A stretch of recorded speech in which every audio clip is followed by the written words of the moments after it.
Hi friends, welcome to தேநெல்லி சமையல். மருந்து மாத்திரைக்கு பாய் பாய் சொல்லிடலாம். பெண்கள் இதை மிஸ் பண்ணாமல் ட்ரை பண்ணி பாருங்கள். சுகர், பிபி இருக்கிறவங்களுக்கு இது ரொம்பவே ஹெல்ப்ஃபுல்லாக இருக்கும். கால்சியம், மெக்னீஷியம், புரதம் அதிகம் நிறைந்த சிம்பிளாக நல்ல ஒரு ஹெல்த்தியான ரெசிபி எப்படி செய்கிறது தாங்க பார்க்க போகிறோம். உடல் சோர்வு நீங்கி உடலை சுறுசுறுப்பாக வைக்கிறதுக்கும் நோய் எதிர்ப்பு சக்தியை அதிகரிக்கிறதுக்கும் இது ரொம்பவே ஹெல்ப் பண்ணும். வாங்க எப்படி செய்கிறதுன்னு பார்த்துடலாம்.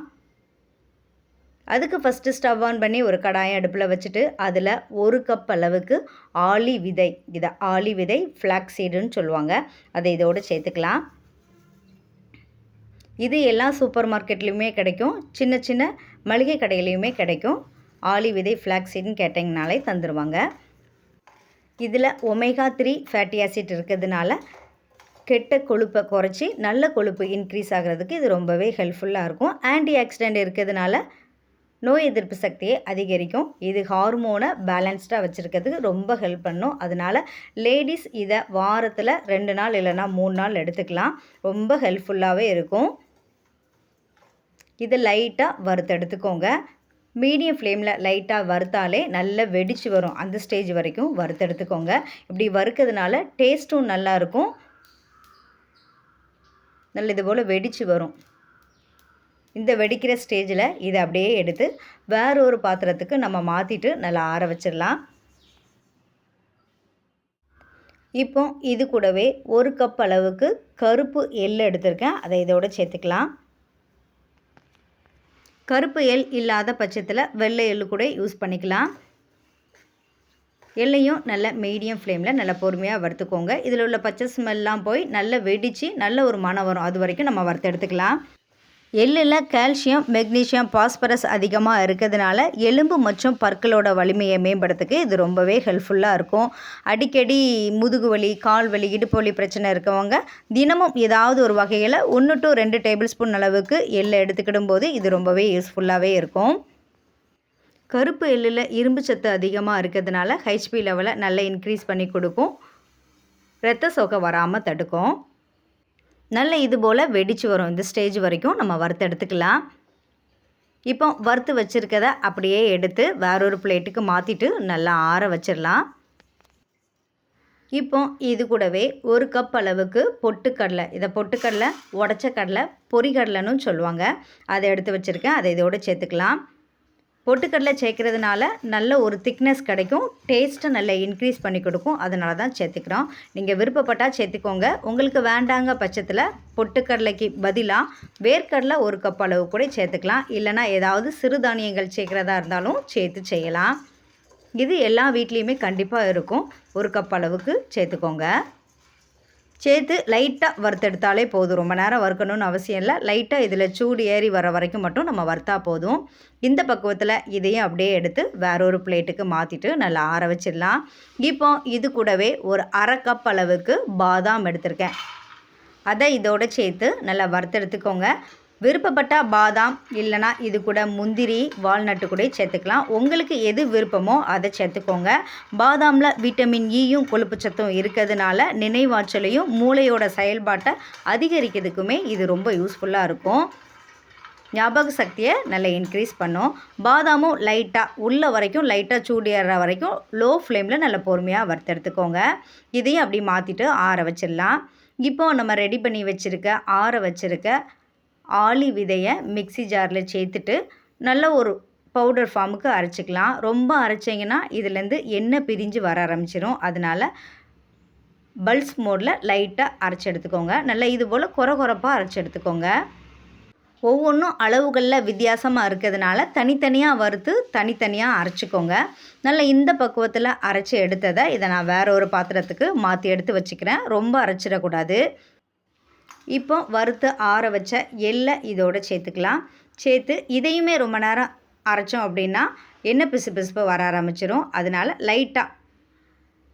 லைட்டாக கொரகொரப்பாக அரைச்சிக்கோங்க. விருப்பப்பட்டால் அரைச்சிக்கோங்க, இல்லை முழுசாக எள்ளு சேர்க்குறதா இருந்தாலுமே சேர்த்துக்கலாம். நான் இந்த பக்குவத்தில் தான் அரைச்சி எடுத்திருக்கேன். இதையும் நம்ம ரெடி பண்ணி வச்சுருக்க மாவோடு சேர்த்துக்கலாம். இப்போ இது கூடவே வறுத்து வச்சுருக்க பொட்டுக்கடலையே சேர்த்துக்கலாம். இது கூட வாசனைக்காக ஒரு 4-5 ஏலக்காய், ஒரு சின்ன துண்டு சுக்கு விருப்பப்பட்டால் சேர்த்துக்கோங்க. சேர்த்து நல்ல ஒரு பவுடர் ஃபார்முக்கு அரைச்சி எடுத்துருங்க. பொட்டுக்கடலை நல்லா பவுடராக அரைச்சிருங்க. கொரகொரப்பாலாம் அரைக்கக்கூடாது. நல்லா எந்த அளவுக்கு முடியுமோ அந்த அளவுக்கு அரைச்சி எடுத்துருங்க. நான் இது போல் அரைச்சி எடுத்துருக்கேன். ஃபஸ்ட்டு அரைச்சிட்டு சுற்றி இருக்கிறதெல்லாம் எடுத்து விட்டு அரைச்சிங்க அப்படின்னா இந்த பக்குவத்தில் வரும். இதையும் ரெடி பண்ணி வச்சுருக்க மாவோடு கலந்துக்கலாம். இப்போ வறுத்து வச்சுருக்க பாதாமை மிக்ஸி ஜாரில் சேர்த்துட்டு இதையும் கொரகொரப்பாக அரைச்சி எடுத்துருங்க. ஆலிவிதா, எள்ளு, பாதாம் 3மே எண்ணெய் பிரிஞ்சு வரும். அதனால் தனித்தனியாக வறுத்து தனித்தனியாக அரைச்சிக்கிறோம். பல்ஸ் மோடில் அரைச்சி எடுத்துக்கோங்க. இது கூட உங்களுக்கு விருப்பமான நட்ஸு, ட்ரை கிரேப்ஸ் எதுனாலுமே சேர்த்துக்கலாம். இப்போ எல்லா மாவுமே ஒன்றோடு ஒன்று மிக்ஸ் ஆகிற அளவுக்கு நல்லா கலந்து எடுத்துக்கலாம். இந்த மாதிரி செஞ்சு வச்சுக்கிட்டிங்கன்னா ஸ்கூலுக்கு பிள்ளைங்க ஸ்நாக்ஸ் பாக்ஸுக்கு கொடுத்து விடுறதுக்கும் இல்லை ஏதாவது சாப்பிடணும்னு நினைக்கும்போது இந்த மாதிரி எடுத்து வச்சு சாப்பிட்றதுக்கு ரொம்ப ஹெல்ப்ஃபுல்லாகவே இருக்கும். நல்ல ஒரு இன்ஸ்டன்ட் எனர்ஜியும் இது மூலமாக கிடைக்கும்.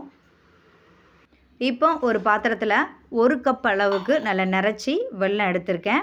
இது கூடவே ஒரு 3/4 கப் அளவுக்கு தண்ணி சேர்த்துக்கோங்க. வெல்லம், கருப்பட்டி, நாட்டு சர்க்கரை எதுனாலும் சேர்த்துக்கோங்க.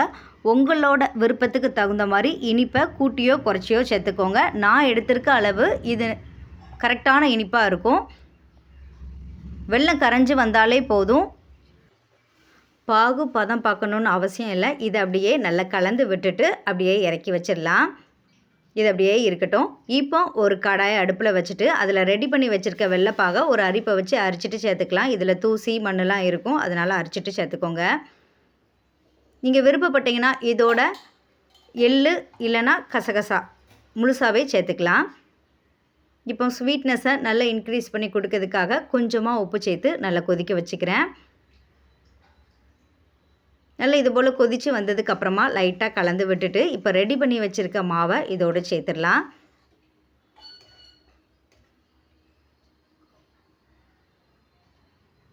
இந்த மாதிரி ஹெல்த்தியாக செஞ்சு வச்சுக்கிட்டிங்கன்னா டெய்லி ஒன்று சாப்பிட்றதுக்கு ரொம்பவே யூஸ்ஃபுல்லாக இருக்கும். இது வெளியிலே வச்சாலும் 5 to 6 நாள் வரைக்கும் கெட்டு போகாது. டேஸ்ட்டும் நல்லாயிருக்கும். லைட்டாக இப்படியே நல்லா கலந்து விட்டுருங்க. வெள்ளைப்பாகு எல்லா மாவுலையும் கலந்துக்கிற அளவுக்கு நல்லா கலந்து விட்டதுக்கப்புறமா ஸ்டவ்வை ஆஃப் பண்ணிவிட்டு இதை அப்படியே எடுத்து வேற ஒரு பிளேட்டுக்கு மாற்றிட்டு ஓரளவுக்கு ஆற வச்சிடலாம். ரொம்ப ஆறுனதுக்கு அப்புறமா லட்டு பிடிக்கக்கூடாது. ஓரளவு ஆறி வர ஸ்டேஜில் நமக்கு விருப்பமான ஷேப் அண்ட் சைஸில் நம்ம பிடிச்சு எடுத்துக்கலாம். நான் ஒரு லட்டு ஷேப்பில் பிடிச்சு எடுத்துருக்கேன். இப்போ கையில் கொஞ்சம் எண்ணெய் இல்லைன்னா நெய் தடவிட்டு கொஞ்சமாக சின்னதாக ஒரு மாவு எடுத்து நல்ல ஒரு உருண்டை ஷேப்புக்கு நம்ம பிடிச்சு எடுத்துக்கலாம். நல்லா இது போல் பிடிச்சு எடுத்துக்கோங்க. டெய்லி ஒன்று சாப்பிட்டாலே போதும். நல்ல நோய் எதிர்ப்பு சக்தியை அதிகரித்து உடலை நோயிலேருந்து பாதுகாக்கிறதுக்கு இதுக்கு ரொம்பவே ஹெல்ப்ஃபுல்லாக இருக்கும். மிச்சம் இருக்கிறதையும் நம்ம லட்டுகளாக பிடிச்செடுத்து வச்சுக்கலாம். நான் எடுத்த அளவு இன்றைக்கி ஒரு மீடியம் சைஸில் ஒரு 15 to 17 லட்டு போல் கிடச்சிது. நீங்களும் இதே மெத்தடில் இதே பக்குவத்தில் ட்ரை பண்ணி பாருங்கள். காசு கொடுத்து கடைகளில் வாங்காமல் ஈஸியாக ஹெல்த்தியாக வீட்டிலே இது போல் செஞ்சு கொடுத்தீங்கன்னா பிள்ளைங்க விரும்பி சாப்பிடுவாங்க. குறிப்பாக பெண்கள் இதை எடுத்துக்கிடும்போது ஹார்மோனை பேலன்ஸ்டாக வச்சுக்கிட்டதுக்கு இது ரொம்பவே ஹெல்ப் பண்ணும். ட்ரை பண்ணி பார்த்துட்டு எப்படி இருந்துச்சுன்னு கமெண்ட் பண்ணுங்கள். இந்த வீடியோ உங்களுக்கு யூஸ்ஃபுல்லாக இருந்துச்சுன்னா மறக்காமல் தேன் நெல்லி சமையலை சப்ஸ்கிரைப் பண்ணுங்கள். Thank you friends.